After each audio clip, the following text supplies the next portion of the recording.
Ah, moi j'ai adoré les propos de Stephen Harper cette semaine en Saskatchewan.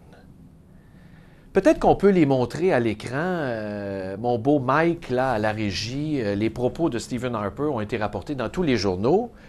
Non, c'est la citation exacte de Stephen Harper. Peut-être que je ne te l'ai pas envoyé par courriel. Là, je parle en régie, mais c'est ma faute. Alors, je vais vous paraphraser ce que Stephen Harper a dit. Il s'adresse à des gens en Saskatchewan, en région rurale.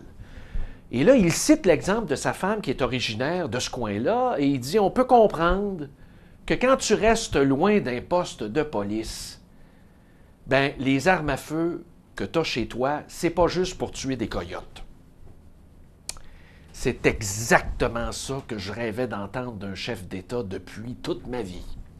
Je vous donne mon propre exemple avant qu'on passe à celui qui est beaucoup plus malheureux, l'exemple de Jean-Guy Ricard, un gars qui reste dans l'Outaouais. Je vais juste vous raconter rapidement.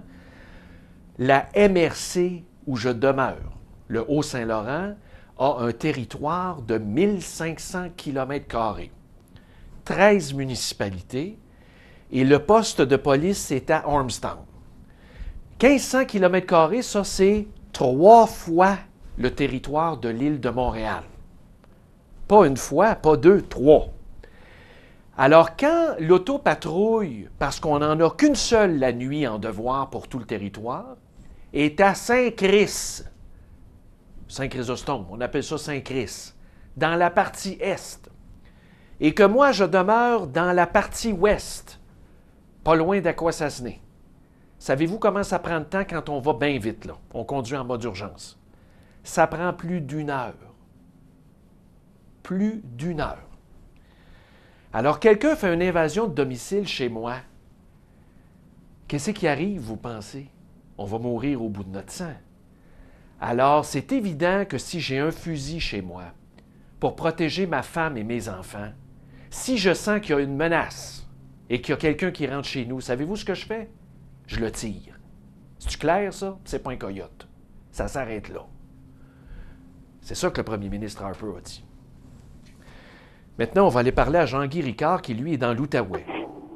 Je vais taire le lieu de résidence, mais il reste dans un endroit qui n'est pas très peuplé, dans une région rurale. On l'a au bout du fil. Monsieur Ricard, bonjour. Bonjour. Bonjour, merci d'être avec nous ce matin. Racontez-nous ce qui est arrivé le 5 janvier de cette année, en 2015, alors que vous êtes chez vous, étendu dans votre sofa. Oui. Racontez-nous ça. OK. Premièrement, j'avais été vers 6h30, j'étais après écouter les nouvelles. J'étais assis sur ma chaise de salon. Oui. Puis, ma conjointe, elle dit, mais m'allez m'étendre un petit peu. Fait que j'ai dit, pas de problème. Fait que j'ai commencé à continuer à regarder mon émission, les nouvelles. Puis, tout d'un coup, je me suis relevé à la tête qu'il y avait 2 individus dans ma porte patio avec costume de skido, puis une cagoule. Oui. Puis, vu que moi, je suis habitué, parce que c'est une petite place, il y a des sentiers de motoneige, puis on a à peu près 10 voisins qui restent dans cinquantaine et plus. Fait que je reste dans les cul-de-sac, puis ça arrive souvent que le monde vienne me voir, puis renseignements ou me demander des choses. Oui, oui. Puis des fois, ils viennent me chercher des œufs, parce que des fois, je vends des œufs. Oui. Il y a des chalets alentours aussi. Fait que là, comme je fais d'habitude, je fais juste signer avec ma main, rentrer. Oui. Fait que c'est ça que j'ai fait. J'ai fait signe avec ma main de rentrer, puis ils ont rentré, puis ça a pris, j'étais à peu près 15 pieds de distance de la porte patio. Puis ils sont arrivés sur moi, puis les deux à la course. Puis ils m'ont frappé, puis frappé, puis frappé. Ça a duré peut-être, je sais pas, 30 secondes. C'est là, parce que je me plaignais, puis je criais. Oui. Je crois que mon chien, j'ai un gros labrador, parce que je me souviens pas exactement, premièrement, que j'ai vu qu'elle est sortie de la chambre, puis j'étais couché au pied du lit dans ma chambre. Fait que c'est là qu'ils ont parti, ils ont lâché de me frapper.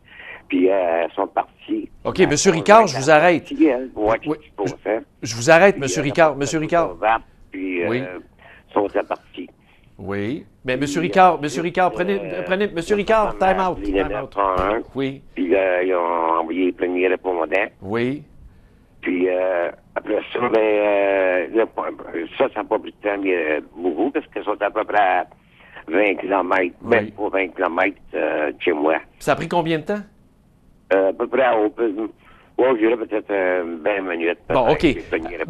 Monsieur Ricard, 2 secondes. Là, vous vous êtes fait battre par ces deux gars-là. Ça a duré à peu près 1 minute. C'était dans une mare de sang. Je veux juste présenter à l'écran le résultat. Regardez-moi ça. Okay. Ça, c'est la première photo sur votre lit d'hôpital. Et regardez. Oui. Alors, c'est ça que ça a donné, l'invasion de domicile. Puis la police est arrivée, grosso modo, 1 demi-heure après le quart à cause des distances et les gens étaient occupés, ou en tout cas, le temps d'embarquer dans le char et se rendre. Alors là, est-ce qu'on a... qu'est-ce qu'on a fait après? Vous vous êtes ramassé à l'hôpital, quoi? L'ambulance est arrivée avant les policiers? Je sais pas. Moi, je sais pas ça, je peux pas le dire, parce que je m'en souviens pas. J'étais complètement sommeil. OK. Puis là, les voisins ont vu les gens partir. Est-ce qu'il y a eu un signalement de ces deux crottés-là? Oui. Signalement, c'est parce que mon voisin, il a vu le camion, parce que moi, je reste dans un cul-de-sac. Oui. Fait qu'il a vu le camion suivre en arrière de lui, parce qu'il est venu après les commissions. Fait qu'il reste en face de moi, mais j'ai des arbres qui cachent un peu. Oui. Fait qu'il est prêt à enlever ses choses dans son camion pour la grosserie, veut dire. Oui. Puis là, il a vu le camion revirer dans ma cour en arrière. OK. Stationné en avant de chez moi, mais il y avait les lumières éteintes. OK. J'ai vu les deux types débarquer. Ça marchait bien comme il faut, tranquillement, jusque dans mon entrée, dans la maison, à la porte patio.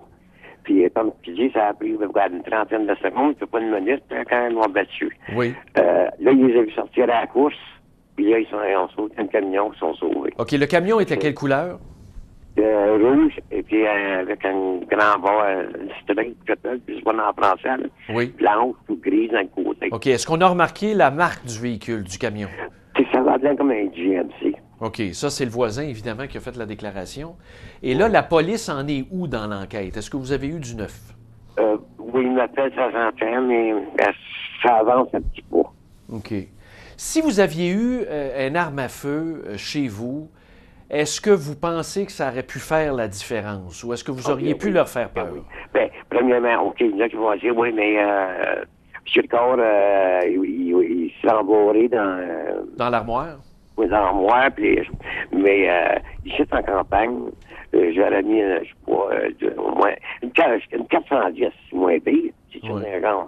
J'aurais mis l'arme à feu une place proche de ma porte, puis j'ai regardé une cartouche ou deux, je sais pas comment c'est une armoire, puis j'aurais tiré mes jambes, ou j'aurais essayé de sortir au moins à la course pour tirer sur le camion, pour avoir je veux dire, faire des preuves, je sais que j'ai pas ici pour trouver. Oui. Mais c'est vrai que ça s'est passé vite, mais moi, j'aimerais ça demander aux auditeurs, là, qui pèsent à soir à souper dans leur chaise, là, puis qui pensent 2 minutes, qu'est-ce qu'ils feraient, eux?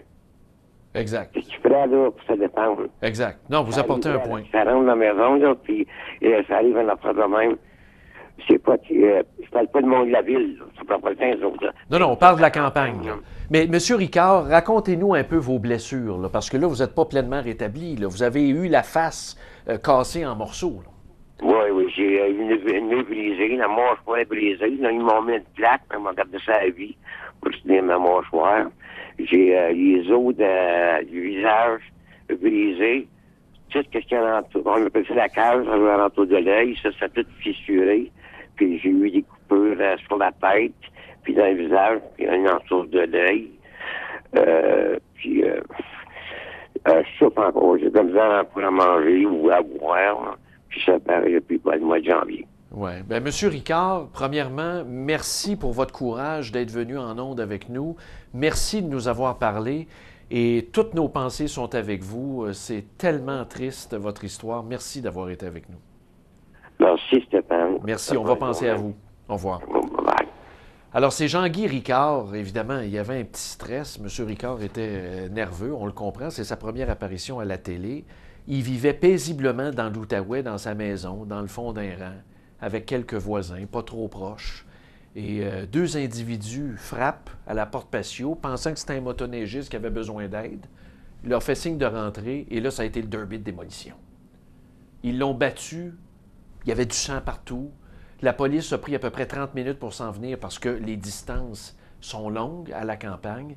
Alors, si ce gars-là avait eu une arme à feu, probablement que ce ne serait pas arrivé. Et moi, je dis bravo à Stephen Harper. On en reparle après la pause.